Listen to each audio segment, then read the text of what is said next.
Hello, everyone. Welcome back to Hit Play. First time we've done 2 weeks consecutive in a while. in a long time. Got to take advantage of Isaac having 2.5 weeks off.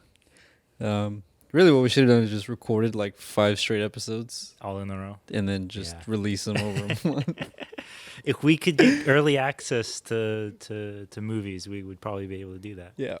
Yeah, for sure. Anyways, welcome into our Best of 2022 episode where we review movies that we have seen in 2022, not necessarily that they came out in 2022, which I'm sure we both have a decent amount of movies that we either revisited or visited for the first time in this year. But before we do that, just looking back in 2022 as a whole, is there anything that surprised you or disappointed you, or any comments you want to make about the year?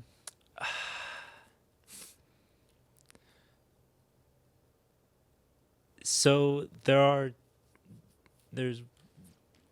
one overall trend I've noticed in movies that I only recently, within this last week, have been able to articulate. But it's not something specific to 2022. It's just something I've been noticing has kind of been snowballing over time. Yeah.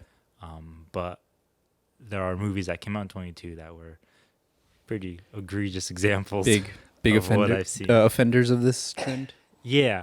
But outside of that, I think when it came to compiling this end of the year list, I was disappointed in the disparity between movies. I basically walked away with a top 3 and then everything else. Pretty much. Yeah, that's fair. Because while there was stuff that I thought was very good, the disparity between that and the stuff that I felt was amazing was so large that I felt like I could only have those top 3 and then just everything else kind of unranked below it. Do you think that's a result of the pandemic? We're still reeling from that? Yes and no. I mean, it would be case by case, because there are some movies that, like the blockbusters that we saw this year, are almost certainly all worthy of being ranked on my list, but some of the smaller, more independent stuff, I feel like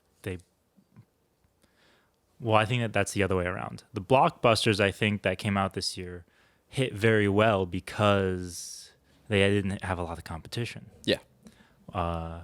Not in any small part because Marvel and Disney were so focused on streaming this year. There was so much Marvel content on Disney Plus, and so much Star Wars content on Disney Plus that it was like they didn't have. How do you people have the time to watch all of these shows? Yeah, it's seriously. absurd to me. But outside of that, no, that would be the only thing from this year. Looking at all the movies that came out, that was the biggest thing that stood out to me, was just the variety that we ended up getting, I think. Yeah. What about you? It feels like originality is starting to come back. Yeah. At least in terms of, originality has always been there. But in terms of actually people caring about originality in movies, it feels like we're starting to get that back more. It helps, obviously, like you mentioned, that Marvel and Star Wars focused more on their app versus the box office. And it also helps that the Marvel movies that did come out weren't stand out special. Yeah. In fact, I think people started complaining more and more online about the Marvel, the MCU specifically. I think if anything, the pandemic gave us more time to, it was a period of, what would you say? We got to see what we were given in the past, and once we start getting stuff now, we're like, well, hold up a second. You haven't been doing this whole time, have you? These visual effects in Love and Thunder aren't exactly of what we don't. Really? Is this how you're going to treat us? I could do better in my editing 2 class. Yeah. I didn't even take editing 2. So I definitely think to some degree there has been, I wouldn't say pushback, but definitely a step back away from from audiences, that is to say, I think audiences are now a lot more critical about what they're watching, or at least about those big three: Disney, like the Marvel movies, the Star Wars content, Yeah. and then Disney with their live action remakes as well, which They're a thing. yeah, they're a thing for Unfortunately, sure, they're still a for sure. thing. Yeah, that's the one thing that popped out to me the most. It's just, I was also surprised how much I actually watched this year. I tried to set out to watch one movie a week, or like one new movie a week. I don't think I got particularly close, but I probably got like in the 30s. Nice. So yeah, I don't. It also helps that we do this for the podcast and Yeah. we have like we force ourselves, not force ourselves, but Yeah. it's like we need content. All right, let's go watch The Northman. Part of the reason why we include the rule that it can be any movie that we watch this year and not just stuff that came out in 22 is because we watch so much stuff as prep work for, like, we watched all the Batman movies to review the Batman. Or we I watched forgot all we even did that. Yeah, those Brad Pitt movies that for a podcast we never ended up doing anyway. 'cause Brad Pitt decided to go get canceled. Yeah. So Quasi canceled. we just have so much that we have to watch anyway that some of it ends up being better than stuff we watched this year anyway. So Greg Mayday, if you're out there, I hope you're proud of us. He would always tell us to read a script a week or watch a movie a week. yeah. And we are taking that to heart, for better or worse. Isn't something Tom Cruise has said too, where he's like, I watch a movie every week. I wouldn't doubt it. That man's Yeah. crazy. Yeah. Yeah, he's diabolical. I think like he's probably watched the entire like TMC catalog at this point. You know who hasn't? Dwayne The Rock Johnson. Anyways, so let's get into the movies that we reviewed specifically for the podcast. Yes. Just a brief, do they make your top 10, 12, 15, Yes. 18? So going in whatever? chronological order, the first movie we reviewed that came out in 22 was The Batman, directed by Matt Reeves, Yes. Robert Pattinson. We'll just say yes. You'll just say yes. Does it fall in any specific spot for you? It's definitely towards the top. Yeah. Me and James did this list completely differently. Yeah. I did more of a like, what movies do I want to talk about, and James did I did an actual ranking. Yeah. Which probably should have done it your way, but that's all right. That's fine with me. But I would probably put it towards the top. It was a very good movie. I rewatched it the other day with my who was it? I was with my mom and sisters. We were watching it. And it was 11 o'clock at night when we started it. They all fell asleep by like 11:15, and I just stood there and I was like, "Oh, this is still so good." Yeah. It takes forever, and my complaints that I had about it for the first time are still valid complaints in my eyes, at least. But it is definitely, it's no The Dark Knight, but it's probably number 2, I would say. Number in 2? the Batman filmography. Oh, okay. I thought you were Yeah. going to say for the year. I was like, whoa. It might be number 2 if I had to actually sit down and think about it. It's definitely top 4. Mm. It's on the Mount Rushmore. Yeah, for sure. I feel really strongly about my top 3, but this movie I would put at number 4 for the year for me. Interesting. I'm really excited to see what top 3 are then. Well, what I enjoyed about the Batman, what's funny is I completely forgot we reviewed this until today. Yeah. No, me too. I didn't even think about when it. you at were all. like, let's go through it, and I went through it, I was like, oh, wow, this was actually Yeah. this year. That being said, which like part of the reason why I kept it out, like a part of the unranked, is because to some degree, if I forget about your movie by the end of the year, that kind of qualifies it That's, for being yeah. unranked. That being said, though, I do distinctly remember how Robert Pattinson's performance was pretty much everything I wanted out of a Bruce Wayne. Yeah. Especially a young Bruce Wayne. Specifically, I was very, very... My expectations going into the movie was a young Bruce Wayne, that it would be very depressing, and that it would have... Nirvana's entire yeah. Nevermind album. Yeah, pretty much. We got 2 of 3. And I didn't... I also went in thinking it would be less action-oriented, and to some degree, it hit all 3 of those, definitely the first 2. And so for that, it was pretty much what I wanted out of a Batman movie, I would say. I'm not the biggest fan of The Dark Knight, as everybody my age is, but I totally understand why people feel the way that they do about that movie. It's the GOAT. I still think that Michael Keaton's Batman is still probably my favorite interpretation of Bruce Wayne. But Yes, for what I I would agree with that. expected going into the Batman 2022, I got out of it what I wanted. And so for comic book movies, it's probably one of my best interpretations. One of my favorite interpretations I've seen. And it sets a stable foundation for wherever Yes. they decide to go with it. For sure, for sure. Anything else to say about that? No, No. hurry up and get the second one done so we All can right. watch that one. And don't make it 3 hours long, preferably. 2:35 is a good sweet spot. All right. So the second movie that we reviewed this year, actually between 1 and 2, Morbius did its thing around Twice. twice. Yes. Oh, Not God. gonna end up on the list at all. No, Or- I don't even know why we mentioned it. Just wanted to throw it out there that did happen. That Oh, was a Lord. thing. Morbid time. Nevertheless. So the second movie we reviewed was Everything, Everywhere, All at Once. And I will just say this. This is my number one pick for the year. Interesting. This movie did. I went in to see this movie only knowing one fact about it. That there was A multiverse. not a that there was a multiverse. Okay, I went in knowing two facts about it. There was a multiverse and that there was a credit fake out halfway through the film. Those are the only two things I knew about this. And so I had like no expectations other than that. And this movie did like everything that I would ever want the movie to do to impress me. This is like, if this is the future of cinema, then I will never leave the seats in the theaters. I love stuff like We'll be this. there every This is freaking like- weekend. It's like, so, okay. Pretentious warning alert. What somebody like Terrence Malick does in his movies. Take a shot for those at home. For those of you who are still keeping It's been a count, minute. It's been a minute.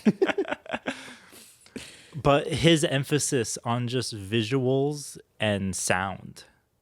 And I feel like this is, it takes that pure cinematic, those are like the purest, most, like the core of what cinema is physically. Like it's literally just lights and sound. Lights and sound. You can't get any more basic than that. Yeah. Which is probably why a lot of people don't like Terrence Malick movies, because they are used to, characters and stories and plots and dialogue. Stuff. Yeah, stuff. And I feel like this movie is the best interpretation of starting with lights and sound and then building your story, your characters something. around that first. This movie incorporated visual effects and editing in a way that I haven't had my mind blown since Speed Racer. Which is What an interesting comparison. what an interesting comparison. No, I still maintain that Speed Racer has I'm the not saying best you're visual wrong. I'm just effects. like that's just out of It's like- nowhere. I think like if you ever wanted to like give Stanley Kubrick like an aneurysm, go back Have in him time and watch- just be like, Speed Racer is one of the best visual effects I've ever seen in my life. His brain would just blow up. But unironically, I say all that with no irony whatsoever. This is like easily one of the best movies I've ever seen in my life. I loved this movie so much. This is like everything I ever like wanted out of film. It's almost like peak performance for me, I feel really strongly about that. Academy Award contender? I think so. I think when we reviewed it, we had said acting and editing. Probably at it. Most likely visual effects and best original script. Yeah. But I definitely think editing and acting are the two, I agree. for sure. Cool. Any thoughts on that? No, you said it all. I said it all? Yeah. If you had to rank it, where would it land for you? It's in top 10. The thing that's holding For it sure. back for me, and this is a very, very minor Mm-hmm. detail. This is like, people are going to be like, really? That's what holds it back. But it's just, can I rewatch it at 10 p.m. on a Friday night? You know what's funny too is that like Because for me, rewatchability, I hold very, very dear and near to my heart. It's Yeah. why I'll sit down and I'll watch a Martin Scorsese movie 5 times in a row. Mhm. Or I'll watch Dazed and Confused for a week straight. Because they're just rewatchable. They're easy No, to that's- ingest. yeah. And it's just it's just a good time. This movie, that question is still. I haven't gone back to rewatch it, so that question is still up in the air, which is why I don't hold it in such a high esteemed as you. But it was a good, fun time, and we went to go watch it. Did we go with Matt and Connor? We went with everyone, yeah, pretty much. Yeah. And they were freaking out. We were freaking out. Everybody in the theater was freaking out the whole time. It was like a great experience just to watch it in the theater. I definitely think, I distinctly remember we agreed that this is the kind of movie we would only rewatch if we were watching with somebody who had never seen it before. And I also, I haven't rewatched any movie that I saw this year. And I probably wouldn't rewatch this unless I was watching it with somebody who was watching it for the first time, just to see their reactions when they watched it, which is what I do at Speed Racer anyway. I show that to my whole family, and I'm like, I want to see what you guys think watching this for the first time. The GOAT. So I love stuff like that, for sure. However, next movie, I think you will have strong opinions on. The next movie we reviewed was Robert Eggers' The Northman, which I debated whether or not we should put the Blu-ray that you bought. I did forget to buy the Blu-ray. Yeah. But that would have been a spoiler in the title, so I'm glad you did. Yeah. Or in the thumbnail or whatever. Yeah, it's good. It's one of the great Viking / mythological movies, which there's not a lot. Not a lot. But I think that's what makes it so great. There's a lot of great camera action. Robert Eggers is a weird fella who likes to do weird movies. I saw some complaints online where people were like, "Oh, it's too like weird and it's like super mystical," and it's like, yeah, have you seen a Robert Eggers movie at all? The Lighthouse? He has only 2 of them besides this one. Like, it's not that hard. Both of those movies are very, very much different. Yeah. Which, because I don't know if you went into it like this, but I thought I was going into like Braveheart 2.0. I was thinking I was getting like The Revenant. Yeah, or something like that. Yeah. So when we got like the mysticism, basically God of War movie form. I was very pleasantly surprised. Wonderful movie. The last third, obviously, we have flaws with. We've both discussed it. It kind of falls apart in the final act. But the journey there is phenomenal. Great directing, great acting, great cinematography, great lighting. Yeah, for me, this would be a part of my unranked movies, but only because while I enjoyed it, a lot of the enjoyment I got out of it was purely aesthetic. Yeah. Just the look of the film, just the environments, the costumes. Because I went in knowing that the story was based on Hamlet, or at least based on Hamlet, the Danish story that Hamlet is based on. So outside of that, even to right now, like if I was to say something about the acting, I can only think of Nicole Kidman. Yeah, that one scene. The one scene that she has in that whole movie still sticks out. She stands around for like at least an hour and a half. Yeah, doing nothing on camera, an hour and a half, and then for 5 minutes she kills it. Yeah, and you're like, and steals the whole show. So go tier. Northman is definitely a very good movie, but it is unranked for me because what stands out for me wasn't enough compared to the stuff that I ended up seeing anyway. Next up on the list, in between The Northman and this next movie, Morbius gets released for a second time and flops. And this time it makes it into my top 10. Morbius is the greatest movie to ever exist. Everything Everywhere is my number 1. Morbius, my number 0. Yeah. All right. So next up we have Elvis. Baz Luhrmann, Andrew Butler. What's his name? Austin Butler. Austin Butler. I almost called him Andrew Butler. Austin Butler, who lived in complete isolation for 3 years in preparation for the role of Elvis. Which is weird because Elvis wasn't in isolation like ever in his life. Yeah, except for when he was in the womb. Stop. Everybody read the IMDb of Heath Ledger and was like, I can do that. Yeah. No, him and Daniel Day-Lewis. Yeah. You know. So this Elvis is unranked for me. Also for me. And honestly, there's not much more I can say about it other than that, because while I enjoyed watching it in the theaters, it has not stuck out in my mind at all since then. I don't even think I've listened to Elvis since going to see this movie. I Um, hear him on the radio because Blue Christmas plays all I the do time. like it for a snapshot slash historical kind of like Mm, looking back in the past from that viewpoint of like one of the greatest American entertainers of all time and what was mm, his upcoming like and mm. all that. It has weird acting from Tom Hanks.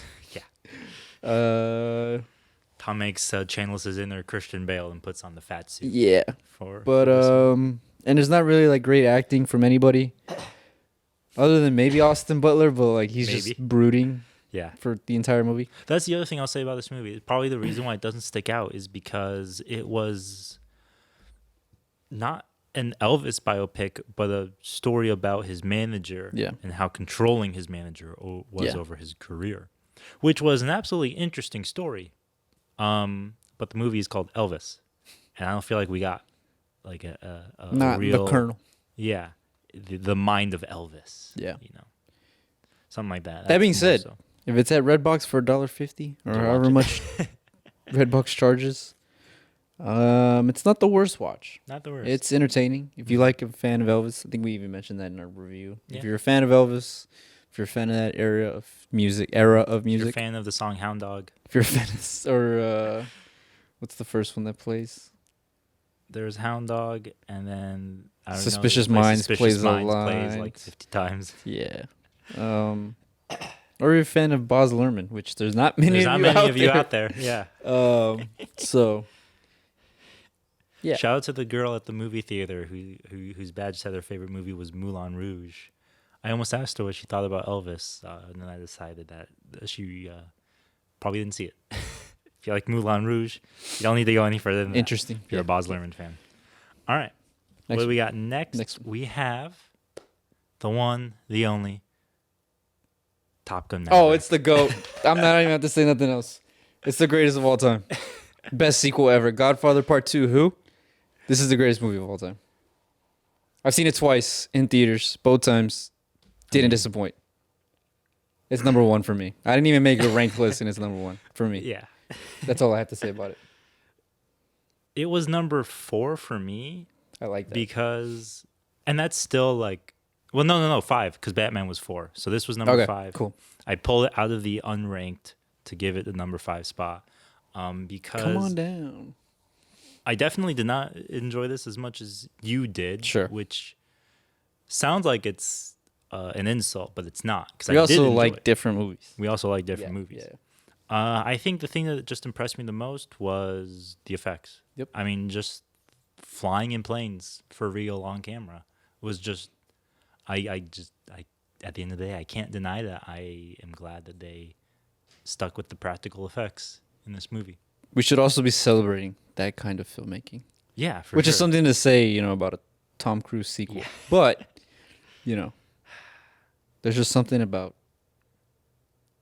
The immersion the- of it, I think. immersion and also just the Dedication. dedication and the just the pure Yeah. logistics of just getting guys into Yeah. F8 guys and girls into F18s and just being like, fly for 3 hours and let's just do what we can with the footage. The insurance claim that they had to have taken out on was probably insane yeah. on every actor. Yeah, for sure. Miles Teller's best performance, or I mean, it's Project X. yeah, you think so? The I was like gonna say 6 Whiplash. minutes he's in Project X. Playing himself. God tier. Understandable. I was still thinking Whiplash. in But my head. actually, I don't know. I haven't really watched a lot of Miles Teller, honestly. Probably I heard feel he's better. good in that one firefighter movie, and also in Whiplash. Have never seen either of them. Or not firefighter. They're I think I know what you're the talking ones about. who in Arizona, the Hot Shots. Yeah. Yeah. Yeah. I can't think like the Brave or something like that. Anyways, I've heard he's good in those. Haven't seen those. Yeah. So, Tom Cruise is. I will say this: Tom Cruise's best performance for sure. That's impossible for me to rank. If I'm watching a Tom Cruise movie, He's got like I'm a just 60-year career at this point. Yeah, but also like I don't think of him as an actor. I think Yeah. of him purely as just a glorified Stuntman. stuntman. It's like Jackie Chan. Yeah, pretty Yeah. much. Which, I mean, that's probably not a good comparison because I think, well, To some degree, yeah. Well, I'm thinking like, because they do make different kinds of movies. Right. Like I Right, think right. Jackie Chan does focus a lot on the Martial arts. actual, not just martial arts, but like acting out his stunt work. Yeah, Whereas for sure. Tom Cruise, it's just like every movie he does has that crazy like, what does he do this time? He put himself on a plane. Yeah. Yeah. Tom Cruise does his craziest see stunt that, yet. He opens the door and he just walks out calmly. You'll never see him do that Did again. you see that clip where he's like, "Thank you guys for Oh, watching yeah. Top Gun," then just immediately jumps out of the airplane to parachute? So crazy, dude. I feel like he's becoming self-aware. Oh, absolutely. Absolutely. Yeah. He knows that's a shtick. He can't deny he's it. he's goated after this movie. Anyways, yeah, it's my number one. James is number 5. Which is saying a lot. I think. It's a lot higher. I didn't even think it was It's a gonna lot make the higher. list. Yeah. So. It was one of those movies where I didn't even think about it until I was like, I had to Google like movies that came out this year, and I saw Top Gun Maverick, and I was Yeah. like, yeah, that's the fact that I forgot that it existed probably means that it doesn't work. I don't know deserve to be how on the it made list. the million Yeah. gajillion dollars. I only saw it once. You saw it like 5 times and a half. That is true. Next, we watched Nope, Nope. which just about sums up both of our thoughts. No, I was not into it. I was bored, which I usually You try not to be when you see. I movies in try not to theaters? be, especially when I'm in a theater. Wasn't into it. Not a fan. Understandable. Big Yeah. miss from Jordan Peele, in my opinion. But people will like it. I am still to this day surprised at how popular this movie is. Me too. Because Reddit loves it for some reason. Jordan Peele, which is understandable. I think people like directors more than they probably do individual films. Yeah, Nope. Just and I will, not give credit to myself, but discredit myself that I went in with expectations, which I do my best not to do with every movie I see in theaters. I was like at least expecting it to be a horror movie. When it wasn't a horror movie, I wanted to know how it was going to go in that sci-fi direction, and I just don't feel like it hit the mark that it Nah. had set itself up to do based off of trailers. So I can sue them now. Or based off of Somebody sued Texas Pete because it's made in New Mexico. So I mean, we have grounds for everything. so stupid. Yeah, I was just disappointed by this movie.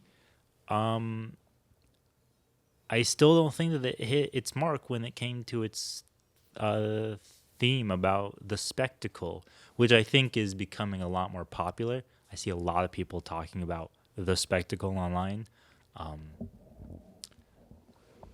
I'm always hesitant when I do see that because I'm like, okay, how much of this is you watch the freaking wisecrack video, the philosophy of Nope, and how much of this is like I actually you've read made these Baudrillard thoughts. or I don't. Yeah. I read Socrates before I went in to go watch Nope. So So I understand. I'm basically Jordan Peele. Yeah, basically. Disappointed by Nope. Gotta Yeah. say, this was the Yeah, first for movie sure. that came to mind when it came to movies that I wouldn't even rank. Anyways, a little bit of a moving on. disappointment. All right. So between Nope and our next movie, we rewatched Avatar. Not gonna put it in my list. We'll say this though, for people who don't want to go back, better than I remember. Yep, for sure. I would say the same thing. Oh, that being said, too, between Elvis and Top Gun, we did Transformers, Which is Yeah. goats here, obviously. which I would recommend to people to. wasn't ranked because I've seen it like a million times Yeah. prior to 2022. Yeah, that's true. That being said, though, But this was James's first time, right? This was your first time watching it. Yes. After watching this movie, the amount of memes I saw where it was this movie, but it came out in 2007, and it was just the Don't. Wait. TikTok is listening to our conversations because I got the same Yeah, thing. I'm like, how many people knew it was the 15th anniversary of I'm telling you, TikTok is Transformers. listening in our Yeah, they're conversation. listening to We're this- probably gonna have this a mic bunch right of now. like ads from Northman or something. Yeah, that's true. Next up, Halloween Ends. It ended my desire Interest- to ever watch any one of these movies ever again. Just bad. Not scary. They make Jason or not Jason. See, I don't Yeah, even remember yeah, his name. That's how bad it was. They make Michael Myers a little B word.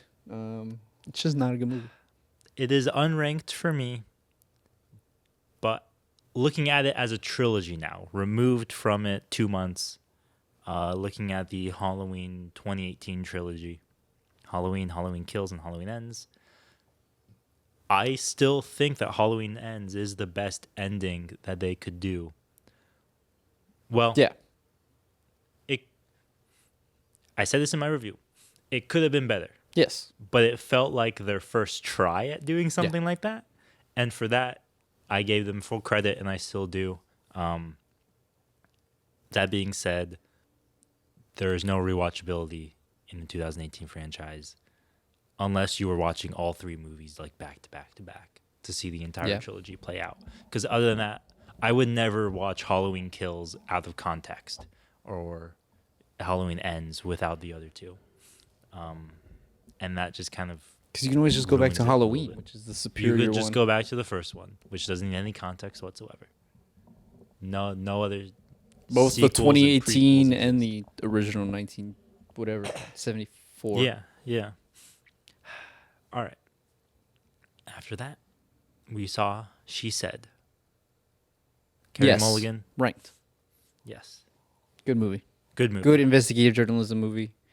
Hopefully get some Academy Award buzz. I think it will for Yes. at least the leads. Mm-hmm. We talked about acting and directing. Directing and as well. were the I believe ones that we directing talked will about. be there. Maybe adaptive screenplay. Because it is adapted off of a book. Yeah. That's adapted for off sure. of. It's a weird thing. It's a book that's based off of. An article. It's a screenplay based off a book based off article. Based off I think it's also based off a memoir. It's convoluted. Too many layers. Regardless. This movie was. I still want to say that it is my number 2, but it's 2 and 3 are a very, very close tie for me. But I will put this one at number 2 because it's hard to explain without explaining why number 3 is number 3. So later I will get to that as to why that is. But it is my number 2 movie for the year. I was not only surprised by this movie, but I was sorry if you can hear the our wind apartment outside. might blow away. This is just a fantastic movie, just all around. I think this is just an extremely well-made movie, and I'm just going to repeat myself because there's no higher compliment I can give this other than it's just good filmmaking. All the elements came together. It is very well done. Probably, yeah. And if you guys want in depth, Just watch our reviews. podcast, Yeah. We talk for an hour about every movie that we've mentioned. And then we take nearly an entire month break before we see Avatar 2: The Way of Water. Yeah. All right, so that's it for all of the movies that we have. Yeah. We already talked about that one. Neither of us, I think, will rank it. Nope.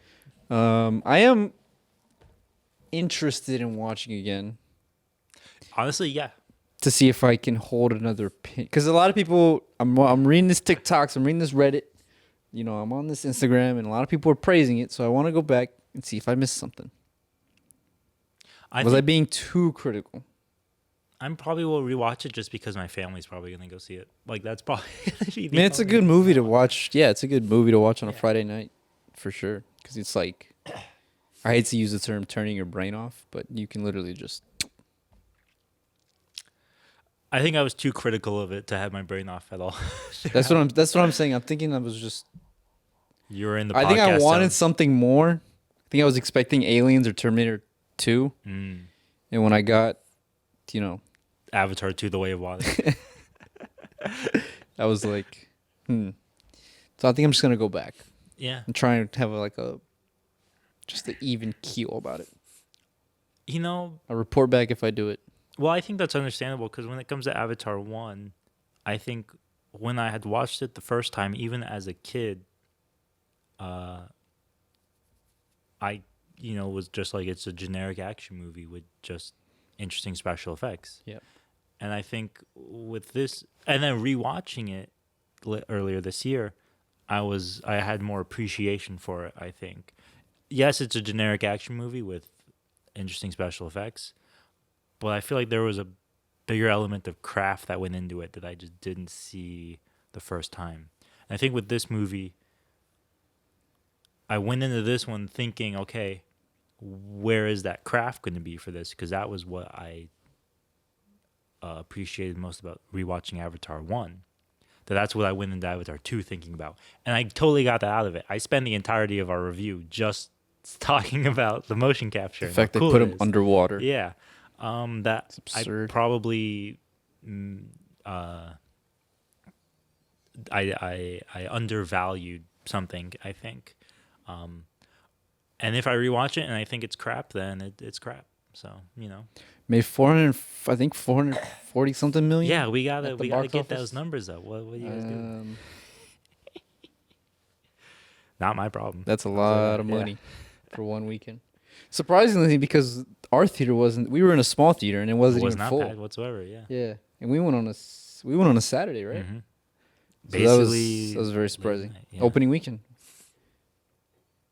So that Somebody seen it somewhere. that money must be inflated from IMAX 3D, Yeah. which it was Yeah, the that's first time true. around. That's true. So that's probably what it was. I didn't think about that. Yeah. All right, well, that's all the movies that we watched together in 2022 What did we watch apart? that you want to mention.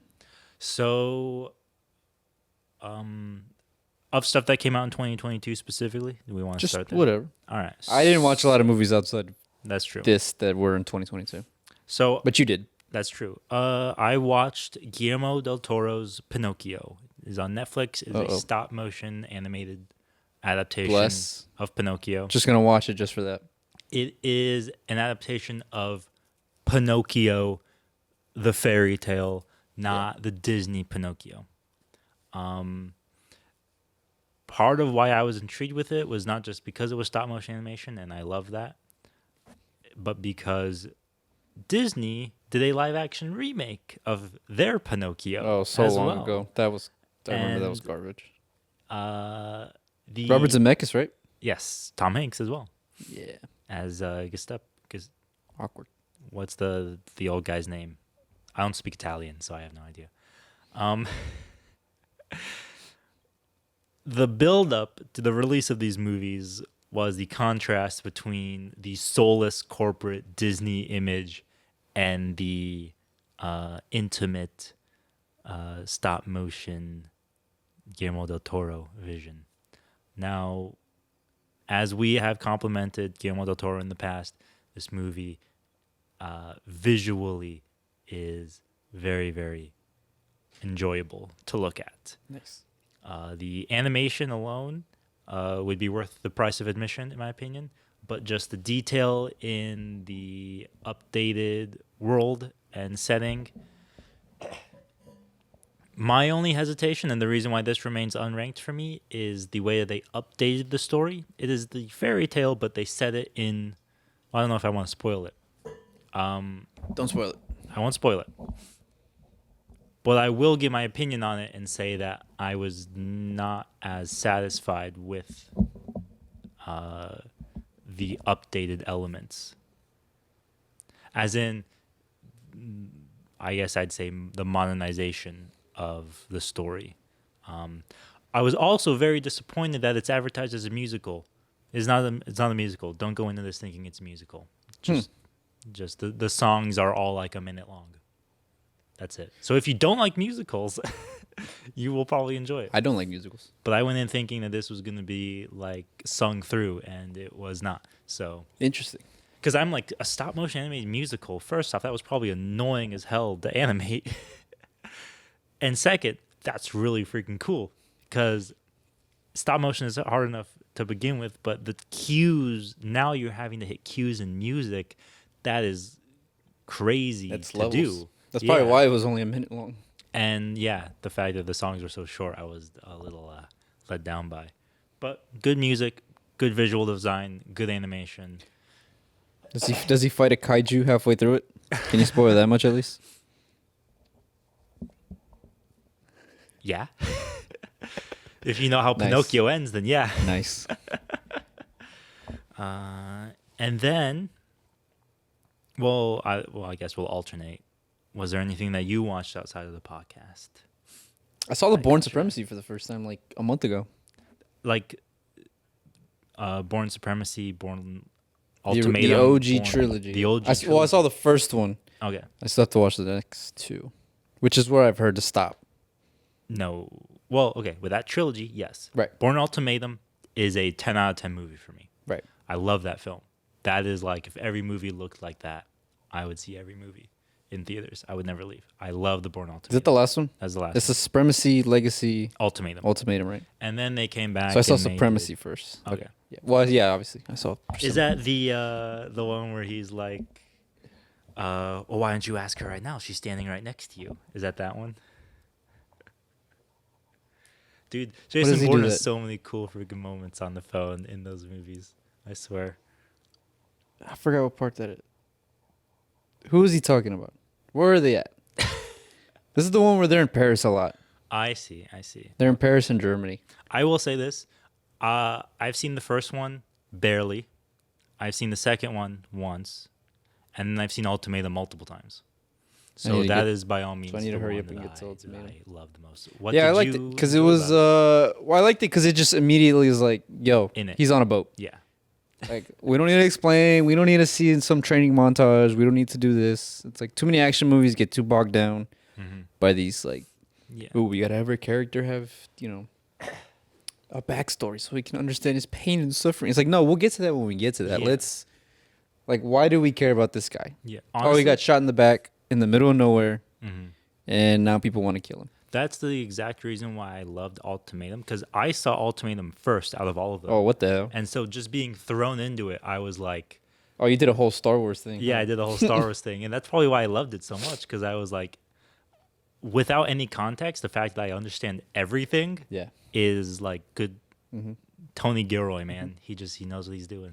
And there's a weird love story there that didn't really need to be there, but I understand why it's there. You know, you Yeah, gotta get yeah. the girls who you go on dates with to watch this movie. You gotta get them interested somewhat. Was that directed by Paul Greengrass? Do you remember the director? I don't remember. Okay, It's a good thing I have my because trusty iPad here. Paul Greengrass did, I believe, the second movie, which was Born Supremacy. And he did, no, Born Legacy was the second movie. Yes. And then he did Born Ultimatum. So he did the final two movies. In Oh the no, it's trilogy. Identity. Identity, Oh, Supremacy. Legacy is the Jeremy Renner one. I see. So I we're see, getting I see. confused. Okay. Yeah, yeah, yeah. So Identity is the first one. Supremacy is the second. And then Ultimatum. Yeah, yeah. Okay. Yeah, yeah. So he did Supremacy and he did Ultimatum. Those were both directed Yeah, by it was Paul Greengrass. Doug Liman was the first one. Supremacy was Paul Greengrass. Ultimatum was Yeah. Paul Greengrass. Those are very good movies, like better than they have any right to be, in my opinion. Yeah. Paul Greengrass is a fantastic director, in my opinion. I absolutely, with the exception of News of the World, is the most recent one with Tom Hanks. His other stuff, like Captain Phillips, another Tom Hanks movie, United 93. and United 93, all very good movies. And they're all written by Tony Gilroy, who is an absolutely fantastic screenwriter, one of the best. Any Star Wars fans who watched Andor on Disney Plus know what I'm talking They know what he's about. Yeah, he is a fantastic writer. And I think that combination of just, not only that, I'm going to nerd out for a second. Because I read Tony Gilroy's script for Ultimatum. And But you got a hand of it before it came out? And no, you know how those movies have that kind of like shaky cam kind Yes, of quality yes, yes, to them yes. and the super fast paced editing? He writes The that scripts in are his written script. like that. Yeah. And I remember so- reading about that too. Yeah. And so like him being able to write that way and do it like better than anybody else can, because it's still like legible and there's a story and there's characters in there. Yeah. And then Paul Greengrass being able to direct that way better than anybody else can, because there's still God tier. like it's still coherent and you can follow what's going on, is just the perfect combination. The Born Ultimatum is, in my opinion, the best example of a film that understands how little you have to tell your audience. you can just show the exterior of a building and then cut to the inside in like 2 frames, and people will be like, "Yeah, I know where we are." Like that is a perfect example of where like Vine and TikTok ended up going. And it was ahead of its time, man. I swear to God. It also doesn't bog you down with the whole Kiev, Russia. It's just like, Yeah. where are we going? We're going to Russia. Cool. Snapshot of, the Red Square. Yeah, for like 2 5 seconds. Then they're inside the freaking St. Cathedral. Doesn't waste the any Saint- time. Yeah. It just gets going and it goes there and it knows what it's doing. It's very. It's also kind of funny because there's a scene in the first one where they like. So Bourne plans this whole heist to get. I forget what they're chasing. Oh, they're trying to figure out. So a guy dies, and they're trying to figure out. I think either where the guy died, or like detail, or like his will, or something he left behind in the bank. And so Bourne is like, all right, here's what you're gonna do. You're gonna go inside. You're gonna look here. You're gonna look here. You're gonna look here. You're gonna call me in 10 minutes. You're gonna report what you got. Then you're gonna go back in. You're gonna do this.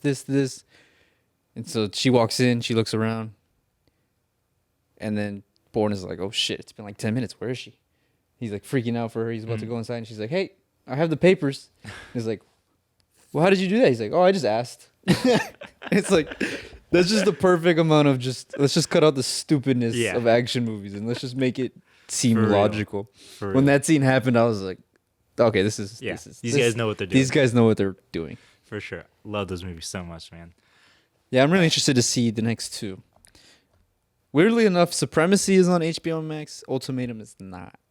I believe Ultimatum might be on Netflix. Don't know why. I think I watched it. It's it a weird on Netflix. thing. You guys should just sell, like when you guys have trilogies, just sell them in a package. Pretty much, yeah.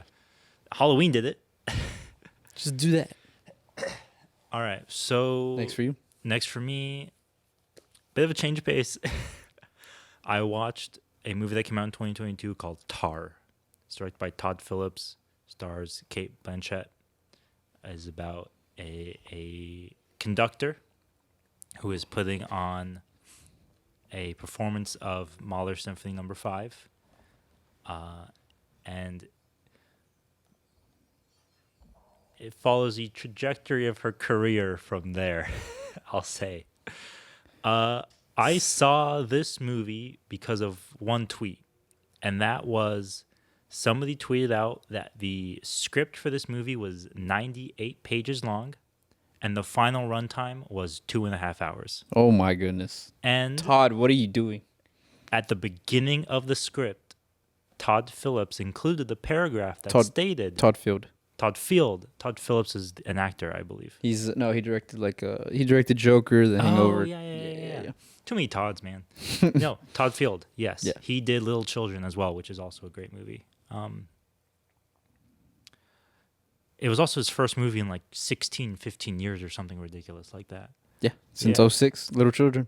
So crazy. So Todd Field, at the beginning of the script included a paragraph where he said, this script does not follow the 1 page equals 1 minute rule because it's a movie about a conductor, and so there will be a lot of music throughout this film.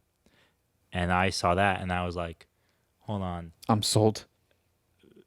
I'm sold on the classical music, on the script to runtime discrepancy, and on the fact that I have liked his stuff in the past. So I have to see this. It's like the Holy Trinity for you. Man, if every movie had classical music all the way throughout, I would never leave the theater.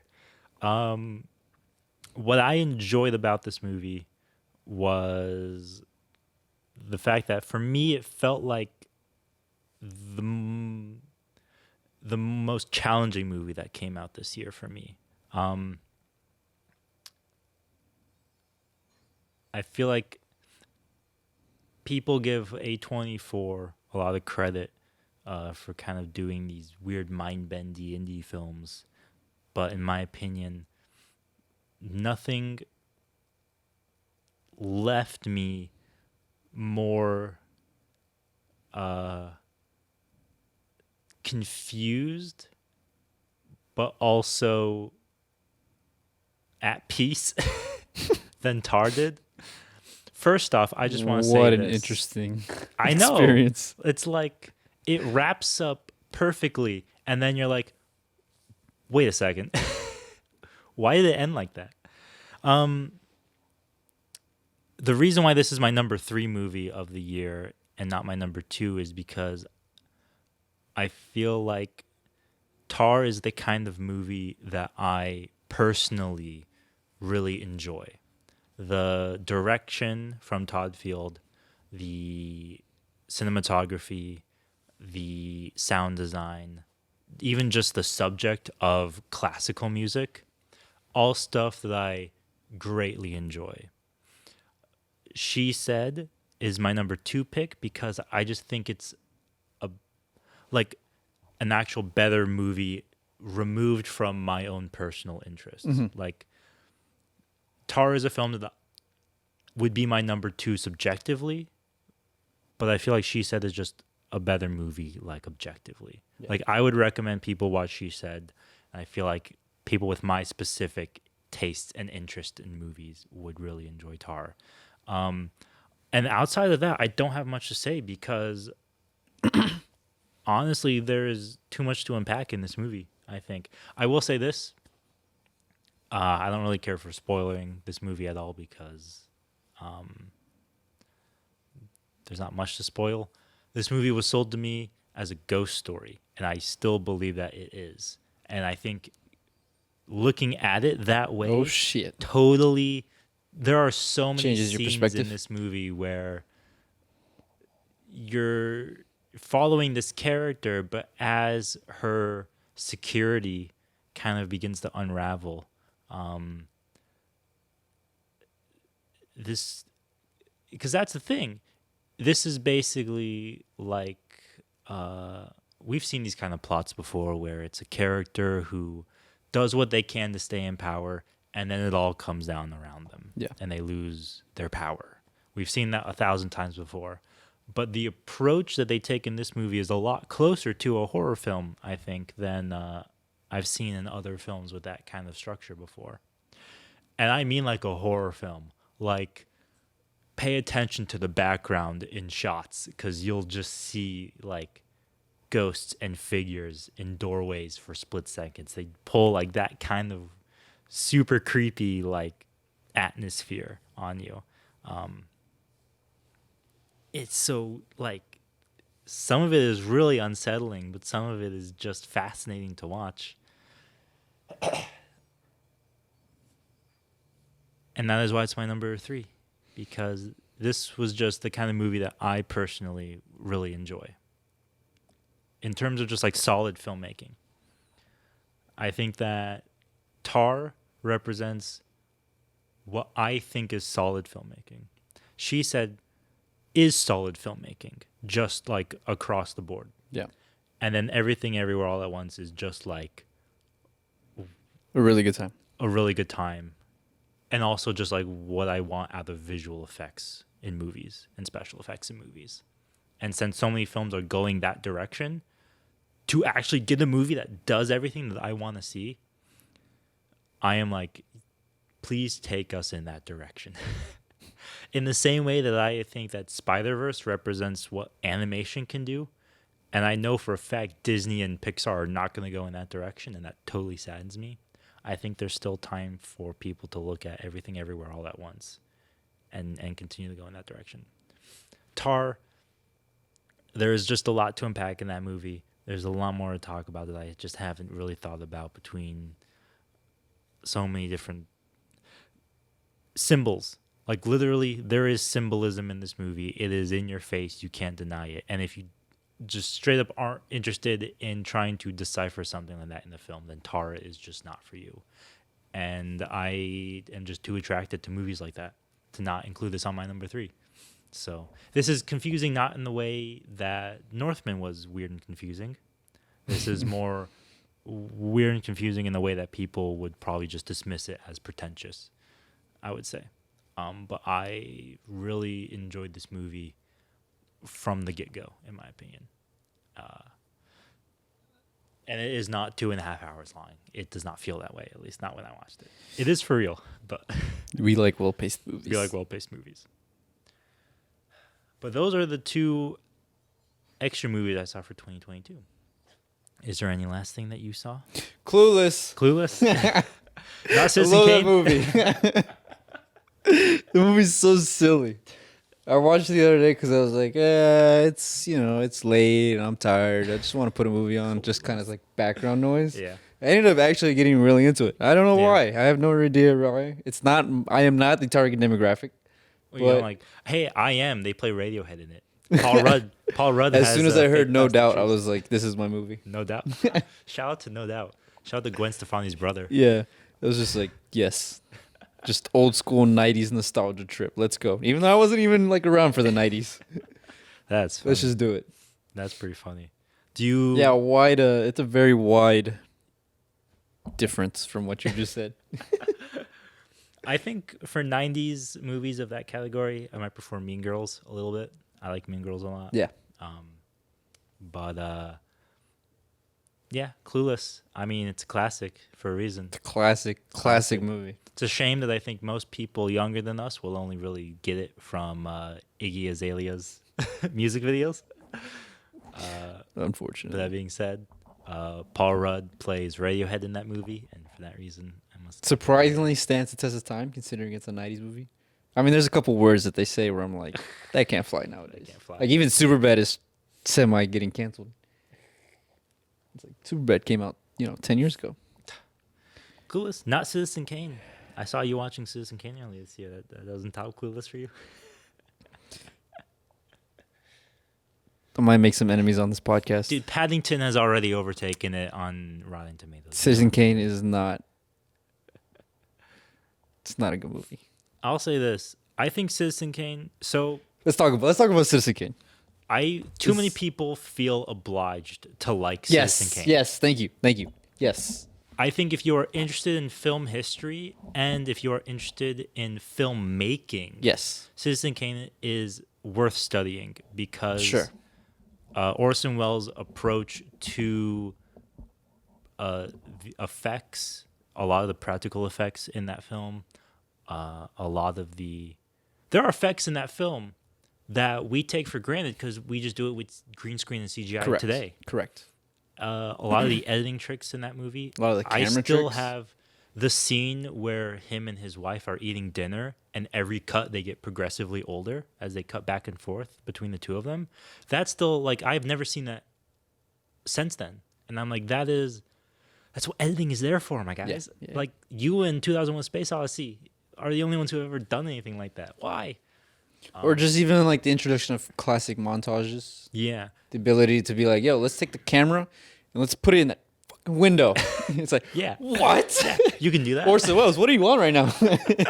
Just that That side of Citizen Kane, is I can worth appreciate, watching. and It's worth appreciating. even because there were even some times where I was like, okay, so he's going up over the building, and Yeah. they're going down into the skylight or Yeah. moonlight or the moon, whatever it's called, and I'm like, Mm-hmm. can you even do that nowadays? Like that's interesting. I mean, you can obviously, but it's like that's That's That's some, crazy. Like James Cameron, Christopher Nolan levels of yeah, like, it's like I will build an elevator. I will build a hallway just to rotate it Yeah, for this one yeah. scene. And I'm like, you're like, yeah, that's cool. what? But the actual movie itself, I was just like, I'm searching for something more here. I see. And for people who are like, oh, it's the greatest movie of all time, and this and that, maybe for the like actual The filmmaking of yeah, the and craft what it of the was able filmmaking. to, what every other filmmaker was able to jump off and do with that, Yeah. just to be like, oh, we can do that. It's like when Travis Pastrana did a backflip one time at the X Games, and everybody's like, well, shit, now we got to do 3 Yeah, backflips. yeah. Now if you don't do a 3 backflip, you're not winning. Well, he Um, did a 900. We gotta do a yeah, 1080 yeah. now. And then Shaun White's making new tricks in the half pipe, and you're like, what the like? Yeah. What do we got to do next? Like that part of it is cool. Yeah. Yeah. That's But- understandable. It's not. I don't think it's the greatest movie of all time. So, of movies that are revered because they are classic examples of innovation in filmmaking, in my opinion, The Searchers by John Ford combines its filmmaking with its storytelling better than a lot of other films from that kind of era. And so I know that The Searchers doesn't often get. What's funny is that that's one of those things where like most people will never have watched it. Yeah. But you talk to like any director in film, television. What is it? And they'll be like, yeah, The Searchers is like absolutely mind blowing, my guy. Yeah. And like Citizen Kane, it's one of those things where if you just are watching it as an audience member, you probably aren't going to walk away from it getting it. But if you're in the like, if you're a young kid who wants to be a director and then you watch something like Citizen Kane or The Searchers There goes the camera. or the camera that just died, First time that's happened in a while. yeah, seriously. Then you're like, this is like, I didn't know you could do stuff like this. And so I feel like it's the mindset that a lot of people go into it watching. Yeah. That being said, anytime somebody our age is like, yeah, man, Citizen Kane is the greatest movie of all time, I'm like, you need to see more movies, my guy. Like, you can have your own opinion on things. You don't have to do what everybody else says is good. You know, it's like Godfather is good, but I still have my personal favorites. Yeah. You know? Yeah. Nevertheless, no, I totally get what you're saying. A lot of people think they're obliged to say To just that like it just because Citizen Kane, everybody else likes it. Godfather, Gone with the Wind, Casablanca. Those are all good movies, but they're good movies for reasons other than like they are four quadrant, you know, they touch every demographic or something like that. You know, they don't do that at all. So, by all means, you are correct. Thank you. Yeah, it was just it was just another thing too is I was just bored. Like nothing about the story. That I disagree with. I was just the story just didn't compel me in any way. That I disagree with. I don't know. I think what I love about Citizen Kane in terms of the story is the frame narrative of the journalist learning See, I didn't about like that. him. I think it's just I mean maybe for the time like Yeah. we're talking about it's new and innovative, but I just think it's I don't know, I just didn't think it was anything. I just thought it was Compelling. lazy, honestly. I just see. thought- Yeah. Everybody just turned off Nah, YouTube. nah. Well, back when we were doing our review, if they She got it this Said- far.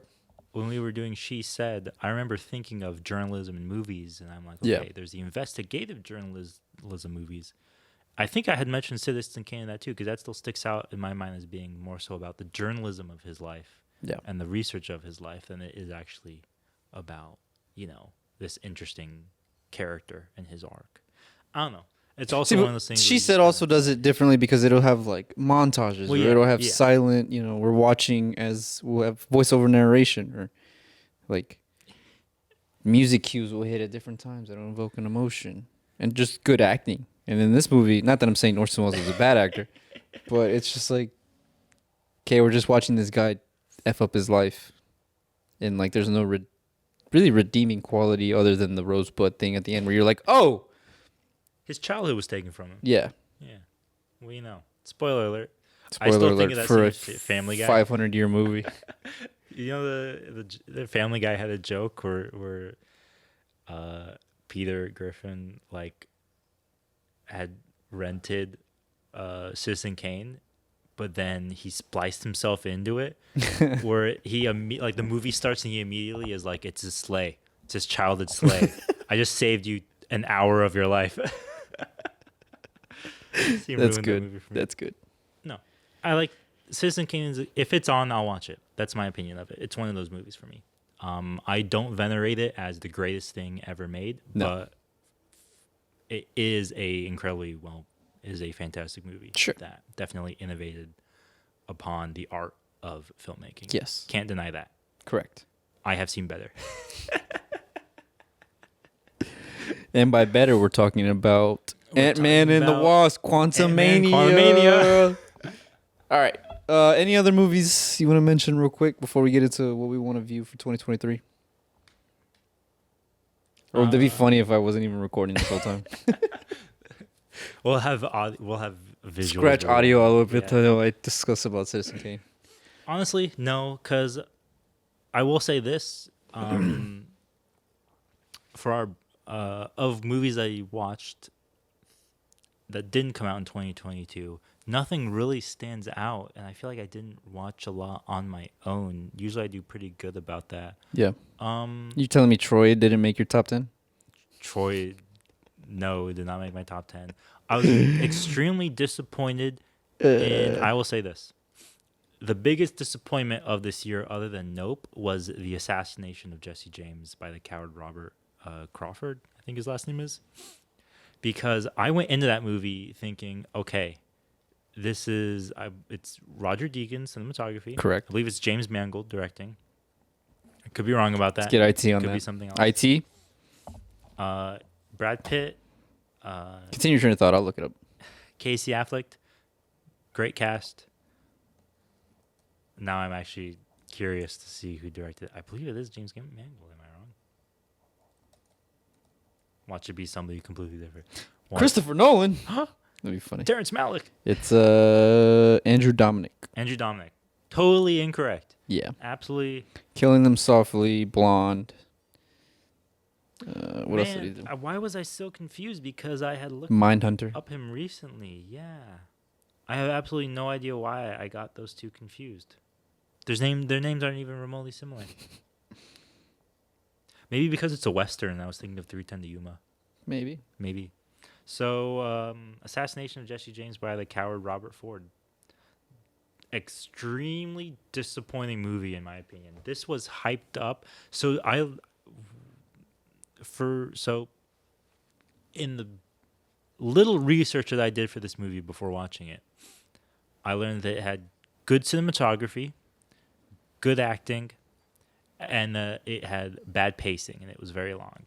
And what I got out of this movie was a very cool train robbery scene right at the start of this movie. Yeah.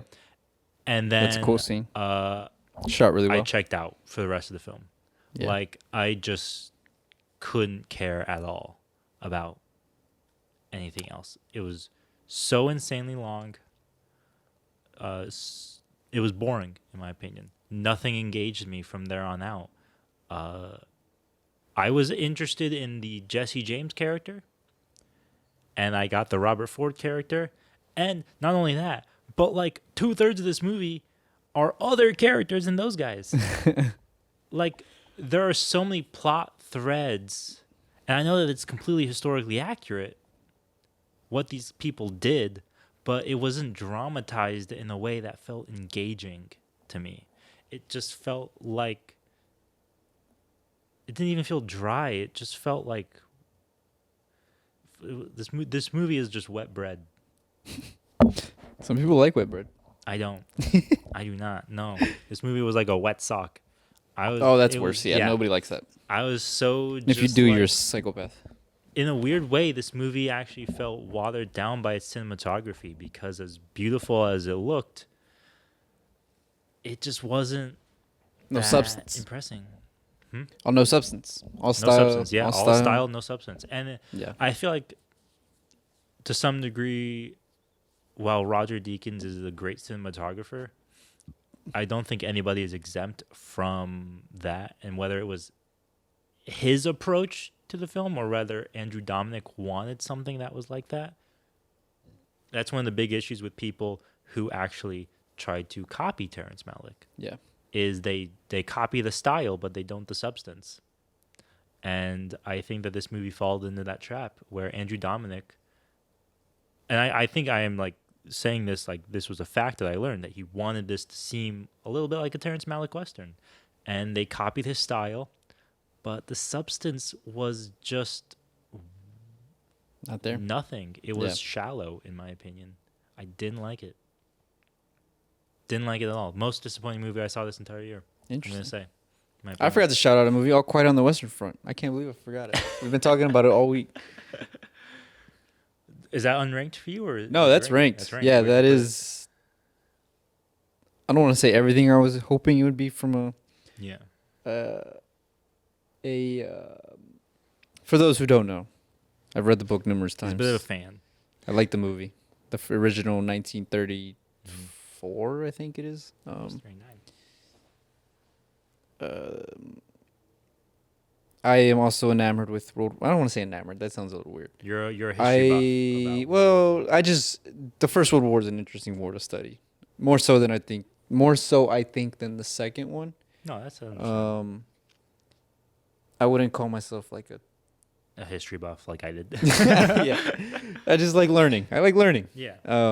In the same way that I am weirdly compelled by like the Gulf War, for example, because It's a like good one to the learn. the images of the burning oil fields just like was burned in There my is a head as kid. fantastic video. We're getting a little off track. There's a fantastic video that describes the like first hour of the Gulf War. Mm. I'll send it to you. It's really Okay. good. It's really well detailed. I've seen But where it's- so many documentaries on yeah. YouTube about No, it. this one it's like a 20 minute long video, and I just see. could not put it down. It was so good. That's good to know. Um, But I think and it's literally just on like what we do the first hour of the deadline. that's interesting. Yeah. But I think in the same way that I am like enamored with those visuals from that Mhm. conflict, I can see that with like trench warfare and It's the depressing. It is scenery really about it. depressing. Yeah. Just to read stories and, articles and just the picture. I mean, you go look at pictures of Western France in the Mhm. battlefields, and it's like, fuck, man, like these people, they went through some stuff all for a bunch of petty politics, which I mean, is Every everything, conflict. every conflict more or less. Yeah. But for some reason, that I think this one hits different just because it's the first modern war, quotation marks modern, Yeah. in terms of like strategies used, the politics behind it, The machinery, the machinery. the weapons. Just kind of It's a great war. shaped the way we would fight wars for Mhm. basically the entire 20th century up until probably like Vietnam, I would say. Now, But it- in terms of the movie, Yes. we're getting way off track. yes. It's an interesting re-adaptation because it's not a reboot. It's another adaptation Of the book. of the book. Yeah. Its focuses less on the companionship that Paul has with his friends, which to some may dislike, and I think I would find those people to have a sound argument. But it focuses more on just the actual horrors of the war and using modern That was gonna filmmaking techniques to be like, all right, and here's a flamethrower. Yeah. Yeah. Let's try and make this Here's as what the flamethrower realistic as possible. Yeah, realistic as possible. What you could imagine that being Yeah. like in 1917 Now- or 1918. I did not see this yet, and my question was going to be, as I drop my water bottle, is it enhanced by post Saving Private Ryan war movieism in terms of we need to have real war on film? Yes. We need to have, Yeah. or is it hampered by it? No, it is. There are scenes where I physically was like, ooh, like I had to look Ooh. away just because it Yeah. was so just. But I'm not just saying are those scenes well done or are Yes. they No, realistic? yeah. I'm just yeah. asking, does it enhance the story? Yes, because the story is, the struggle, or not the struggles, but the horrors that these Yeah. young men have to face. Yeah. Is really what the story is, and how all of these politicians Mhm. of the early 19th or 20th century, basically lied, And just which sent is these- happening nowadays, they just but sent these young boys out. just to die, Yeah. so they could have their egos yeah. stroked. And 'Cause- so seeing that and then it being like, oh, this dude's getting run over by a tank is like, well, that was senseless. Yeah. Like- yeah. I think the reason I asked that question is because specifically when it comes to World War I, there are some movies like I think Gallipoli, the Mel Gibson movie, where if that was remade today in a post Saving Private Ryan era where war has to be as realistic as we would think it would be if we were there in the trenches. Yeah. Sometimes I worry that some movies might suffer from that. Mhm. Like, for example, Gallipoli would suffer from it because that movie is entirely about the companionship. Yeah. You actually see very little conflict throughout the whole movie. On the flip side, I think imagine if they remade Michael Bay's Pearl Harbor. You do not need that to be more violent. It's pretty violent as is. Yeah. Yeah. Like, sometimes doing that can actually Be a detriment. hurt a movie. Yeah. For some reason, the movie Hacksaw Ridge comes to mind as being a good movie, where it was like, yes, the violence of this is the point of the story in a way. The movie Unbroken also comes to mind as a film where I'm like, Well, think about like this movie sucked. something like Band of Brothers. It's not overly violent, but it's violent enough to get the point across that this is It hell. was difficult to do. Yeah. Yeah. Yeah. For sure. But it's not, for you sure. know, boom, this dude's hand just got blown off. Here's his bones popping out of his which face or something. in my opinion is unnecessary, and this is just my personal opinion. Yeah. That's unnecessary just across the board. Like, violence to a point makes your point. Yeah. I think, which is, I guess, the perfect time, because Band of Brothers is directed by, or at least produced by, Steven Spielberg. So he understands that kind of filmmaking more than anybody, in my opinion. But yeah. It's a very well done movie. There's this weird side plot with his name is escaping me. The guy who played Nicky Lauda. Oh, Daniel. Daniel Bruhl, Yeah. I think is his name. I don't Sorry, speak- I can't pronounce sorry, it. Daniel, if we mispronounced your name. I like how you still look As at I the look camera into when the you say dead that. camera. He plays I guess like a ambassador or something to the French. He's German.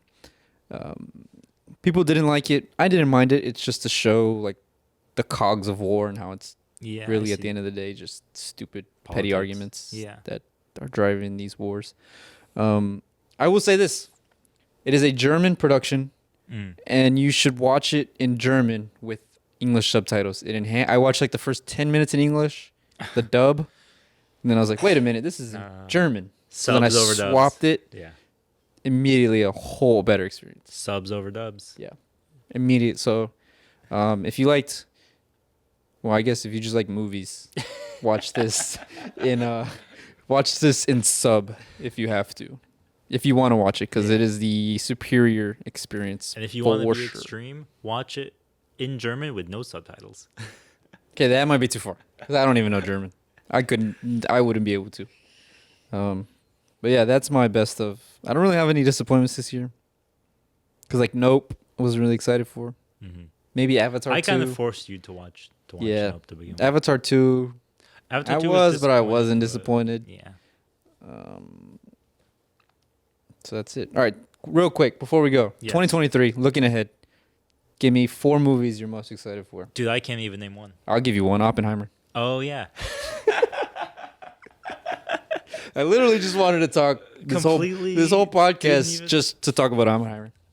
We saw Avatar like earlier this week, and I completely forgot like Barbie, Oppenheimer. Yeah.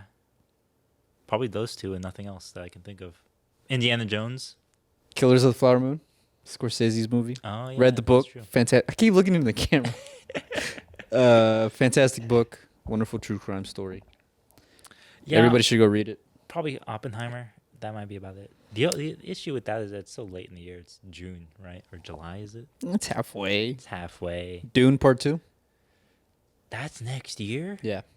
I mean, thought the it first was one came still, out in like- 2021. I forgot that they filmed those back to back. Yeah. Yeah, I was still thinking that was going to be like in production starting this. I think they just wrapped production, actually. Furiosa, George Miller's. It's.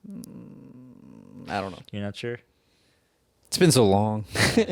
It's still George Miller. But I said that about Top Gun. So we'll see. Yeah, it's George Miller, too. So we'll see. Outside of that, John Wick Chapter 4. of course I'm going to see that. I'll see any John Hunger Wick movie. Games, the prequel. No. Basically Romeo and Juliet, but set in Don't Hunger even Games. care. Yeah. Ant-Man and the Wasp, Quantumania.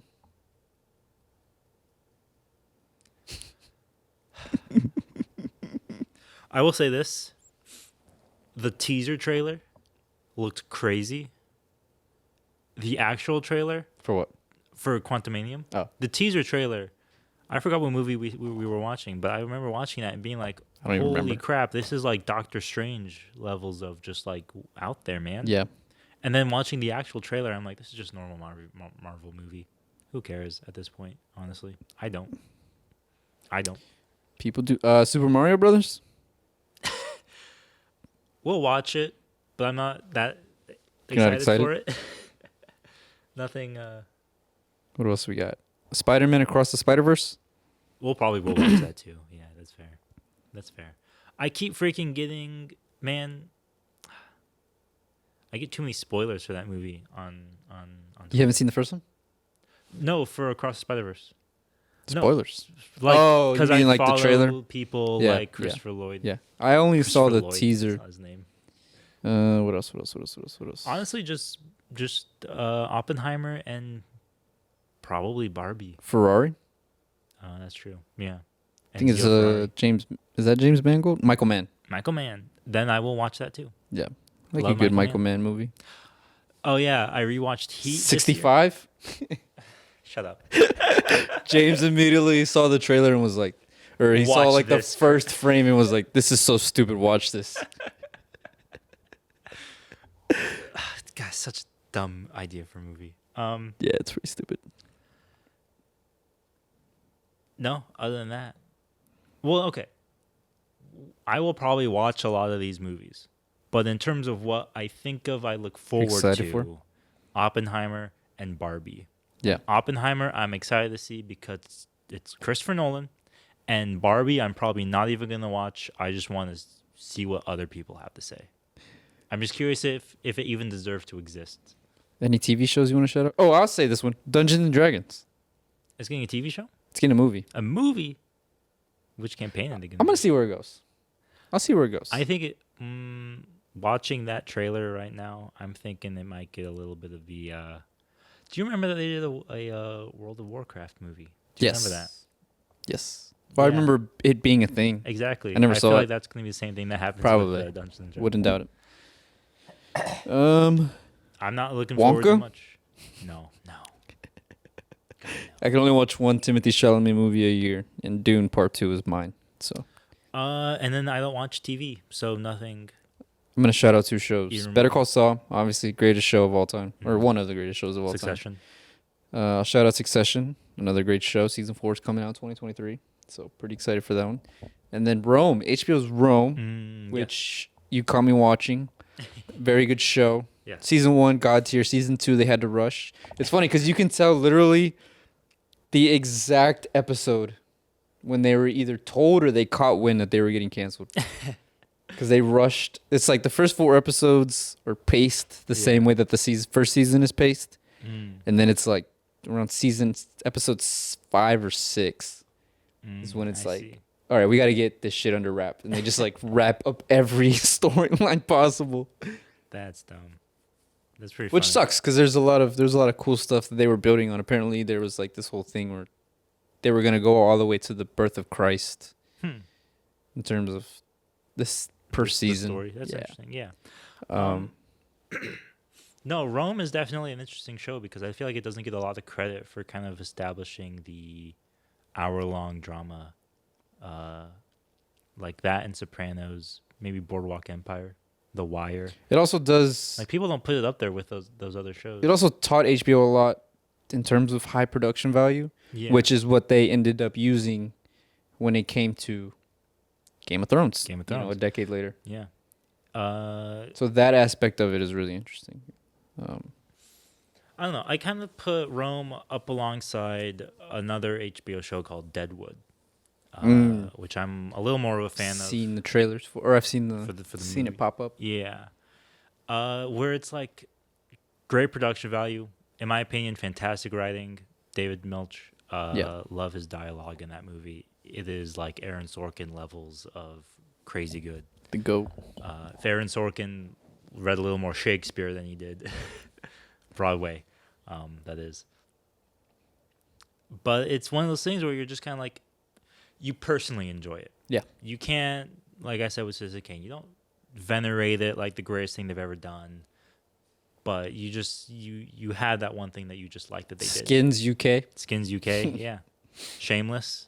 Some people would probably say that's First one of couple those seasons of Shameless, sure. even though that's Showtime, that's not HBO. But no, yeah, for sure. I get what you're saying.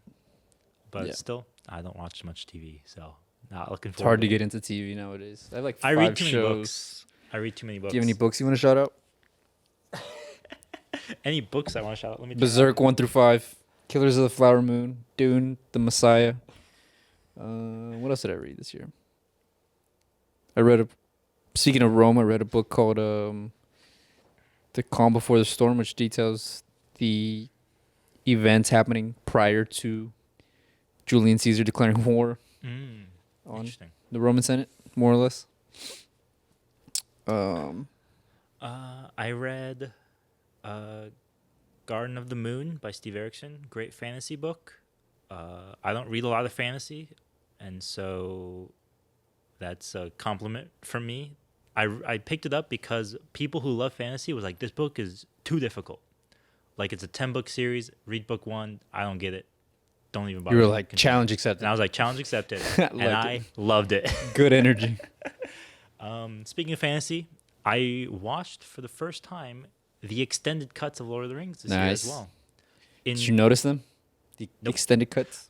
I think I might have said this either to you or maybe to Matt, where I was like, because I have read the book, it didn't feel like they added anything. Yeah. It just felt like I was getting the Yeah, story. I remember you telling me that. Yeah.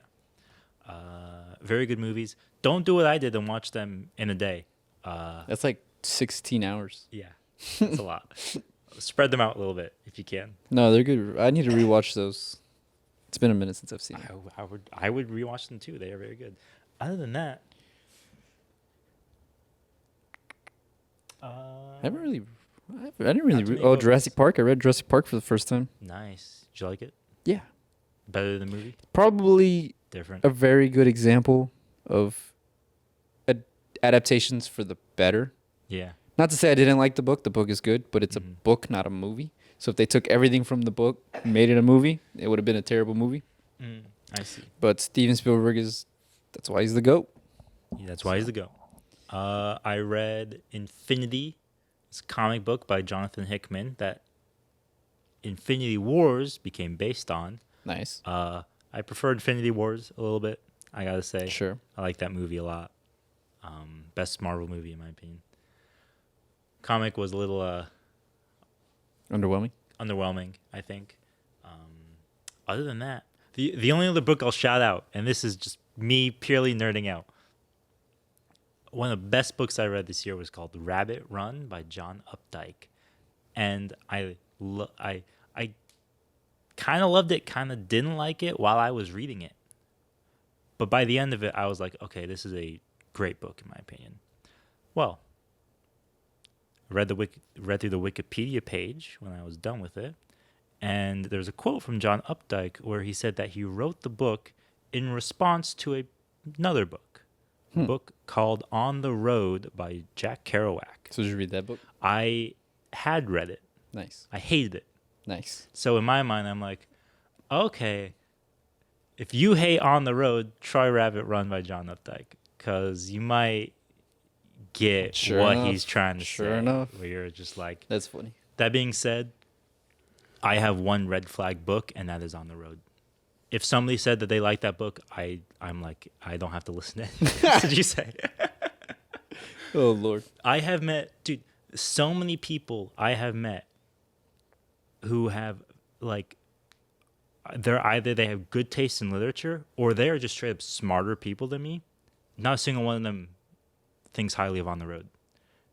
It's a good thing then. And then I read that book, and I was like, God, this sucks. No wonder nobody likes this book. And then I turn on Book Talk, I turn on BookTube, and everybody is like, On the Road, one of my favorite books I've ever read. And I'm like, what? Is it me who's wrong? Am I No. wrong? Or am I out of touch? No, it's the children who are wrong. Children who are wrong. God, I hate that book. That's so much. funny. That's funny. He's written better anyway, in my opinion. That's the only other book I'll shout out. So yeah, Cool. that's my opinion. All right. Read more, Read more. watch more, Watch more. listen more. Listen to Listen any more. good albums this year. Let's Listen. just throw in music as well. No. No good albums at all. Or you just Well, I don't listen to albums as like a whole. Oh, that's like fair. I probably listen as albums as a whole. I can count on my two hands. Who topped your Spotify Wrapped or your Apple Music? Rewind? Mine was Post Malone. Nice. George Strait was number 2. I think Drake was 3. Mm. I think 4 was. I forgot who 4 was. And then 4 might have been Kanye. R.I.P. Everybody just clicked off. Yeah. And then 5 was Oliver Tree. So, I which see. is funny because none of those 5 artists had a song in my top 5 song, That's except for Drake had Passion Fruit. That's it. nice. My Spotify Wrapped was all of like my dad's taste in music. Nice. I just Beatles, The Doors, Bruce Springsteen. No, that's not a bad idea. Yeah, It's a good top 5. All stuff I listened to as a kid, I rediscovered, and I'm like, This is slaps. still It's good. pretty good. This Still is good. still good. Holds up. Now that I can understand what Bruce Springsteen is saying, this is very good. All right, top 5 games. I mean, we're doing the whole 9 Oh. yards. I'm just You're kidding. gonna have to I take haven't that. played any games. You didn't even play like I haven't Elden like Ring? finished any games. No, I bought it. We'll finish it. See if I can beat it. Are you excited for? Let's talk about TV shows. The Last of Us. I'm interested. I am excited because it's the same guy who did Chernobyl. Yes. So that is Craig the Mazan or whatever. Yeah, a fellow podcaster. Very as well. good writer. Which is funny because he wrote these scary movie. movies. Which is such a 180. But no, Chernobyl was a wonderful series. So that's the only reason why I'm a little. I watched that series like 5 times already. So it's a good series. I'm also excited, or I'm interested because the creators are actually involved in the making, and they are apparently throwing stuff that didn't make it to the game, whatever that may be. Interesting. It'll be interesting. It'll be interesting for sure. We'll probably do a thing on it. Yeah, we'll probably do that. I watched Kenobi. Disappointing. So I've heard. That's all I'm gonna say. There's a lot of good fan service, but I do not hold fan service in high regard. As one should. So People should stop letting fans decide how to make their shows. yeah. That's like fans don't even know what they want. Yeah. Okay. This is already gone for an hour. This has gone for like 2 hours. But I have two Real things quick. to say. Real quick. This ain't gonna be real quick. This is only for those of you who are left over, who want to know exactly what We're I just have to killing our audience. say. Andor, Disney Plus, Star Wars. I have a bone to pick Oh. with the audience. Oh God. So it's written by Tony Gilroy. I have nothing but respect for Tony Gilroy. And I have nothing but respect for what he did with Andor. Right message, wrong messenger. The amount of attention that show got for its anti-fascist, anti-authoritarian message. But it's a Disney show. That is not Disney's thing. Like, Yeah. they don't like, does it not scare anybody who is like anti-establishment that Disney doesn't see you as a threat to their business model? They see you as another market that they can advertise to and assimilate into their like status quo, into their like image of a company. Like, I think it's fantastic that Andor was like, we're going to make an anti-fascist show and we're going to do it for real. Cause like, we're just going to shoot the Nazis this time, you know? Like, we're not going to walk around the politics of it. Like, no, get out of here with that stuff. We're going to do it for real. I totally respect that. I don't respect that it was a Disney Channel. The fact that they had absolutely no issue saying, oh yeah, all these people on the left and these leftists, they don't scare us. We'll just cater to them. I'm like, no, you should be afraid of them. You should not want to do that. But the fact that you do is terrifying to me. I don't respect it whatsoever. I'm sorry. Like, Andor has like a political message that I totally agree with. And I don't agree with the fact that they came from Disney Channel. I don't think that anybody who loves this show should either, in my opinion. That is just it's right message, wrong messenger, in my opinion. And that is Valid. if you are a fan of that show, take a step back and just try to take that in, that you might be playing into Disney's hand. Valid. The fact that one of the largest media conglomerates out there, I'm like, What's your second? don't fall into that. Here's my second one. And this is what I brought up at the beginning of the episode, a trend that I had noticed snowballing over time. And that is the Wes Anderson-fication Oh God. of everything. Don't even get me started. Here's what It almost feels like movies are being made to be shown on Instagram Reels than actually be shown in theaters. Yes, because Or TikTok. what caught my attention to this was a Twitter account. There's this Twitter account called One Perfect Shot. And I remember looking at that and being like, yeah, these are really pretty, but like That's it. film is a visual media of moving pictures. This Yeah. is not one perfect shot. This is one perfect frame. Yeah. This is photography, not cinema. Yeah.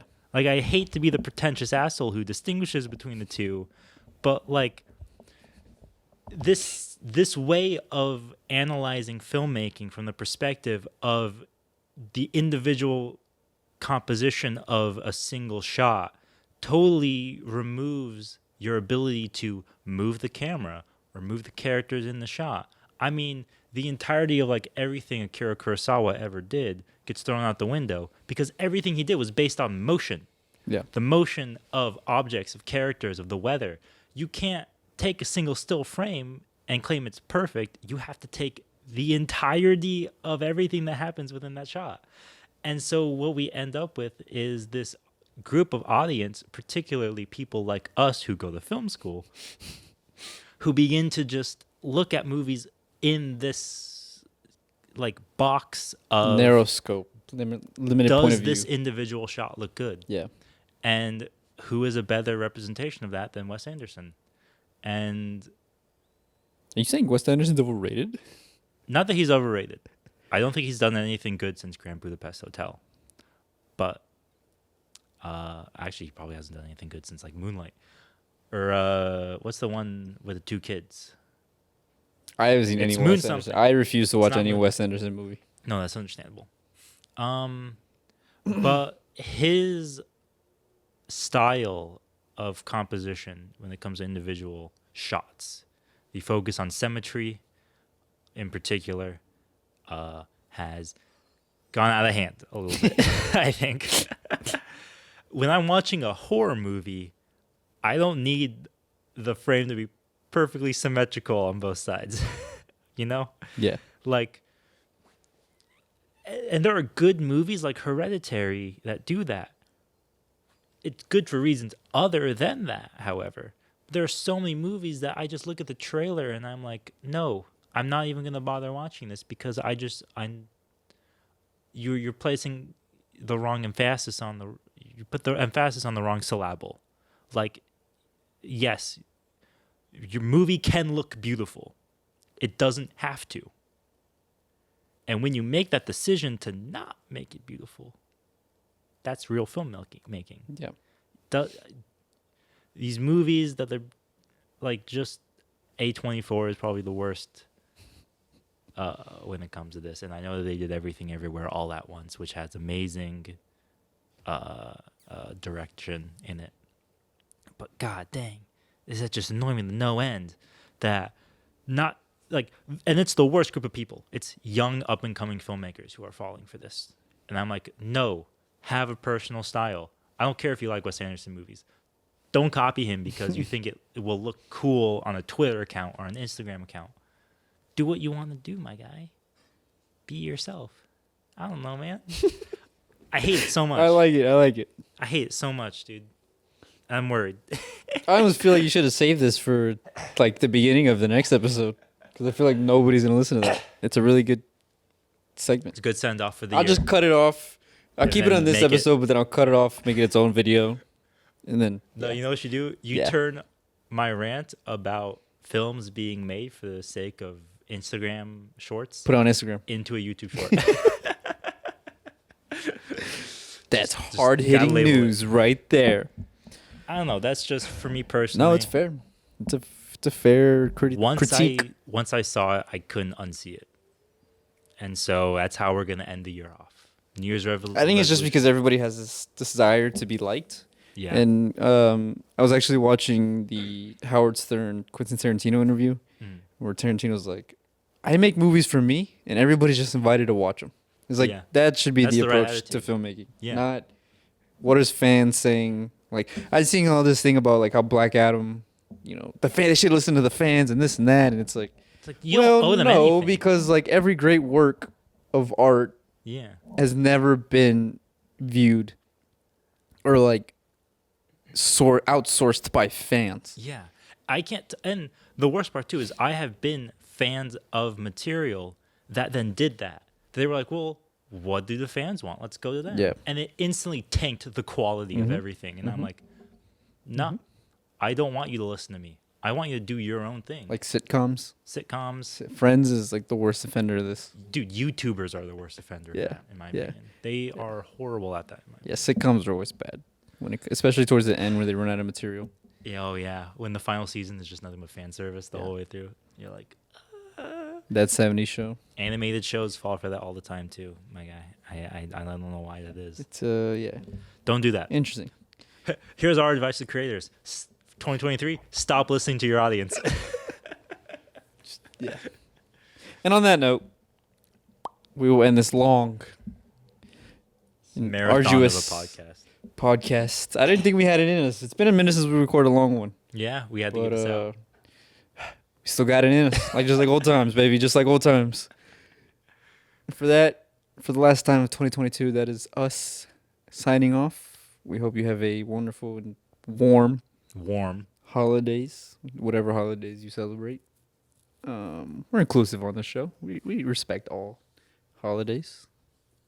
Stay inside, stay warm. Stay inside, stay warm, be safe. Safe travels everywhere you go. And we'll see y'all in 2023, hopefully. I might not make it, but... Oh, yeah. God, staying here, I can't imagine. It's horrible. All right. See you guys later.